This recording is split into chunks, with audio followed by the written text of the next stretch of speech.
அதாவது இந்த காப்பீட்டு கொள்கைங்கிற நியாயமும் வெளிப்படையா சொல்லப்படலன்னு ஆசிரியர் சொல்ற மாதிரி தெரியுது. இதுதான் அந்த துரோகங்கிற வார்த்தைக்கு காரணமா இருக்குமோ? நீங்க சரியா புடிச்சிட்டீங்க. இதுதான் ஆசிரியரோட துரோகங்கிற வார்த்தைக்கான முக்கிய காரணமா இந்த டாக்குமெண்ட் சொல்லுது. இங்க ஒரு ரொம்ப தெளிவான நேரடியான குற்றச்சாட்டை அது வைக்குது. என்ன குற்றச்சாட்டு? இந்த திட்டம் காப்பீட்டு கொள்கைகளின் அடிப்படையில இயங்குதுங்கிற மிக அடிப்படையான உண்மைய இபிஎஃப்ஓ ஒருபோதும் பகிரங்கமாவோ அல்லது வெளிப்படையாவோ அறிவிக்கலன்னு அது சொல்லுது. இது ஒரு பெரிய குற்றச்சாட்டு.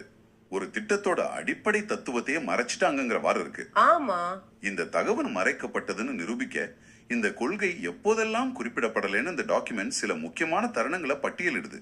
முதலாவதா, இந்த திட்டம் அறிமுகப்படுத்தப்பட்ட போது ஜனவரி 5, 1995 வெளியிட்ட செய்தித்தாள் விளம்பரத்துல இதை பத்தி எந்த குறிப்பும் இல்லை. ஆமா, ஒரு திட்டத்தோட அடிப்படை கொள்கைய அது அறிமுகப்படுத்தப்படும் போதே விளக்காம இருக்கிறது ஆச்சரியம்தான்.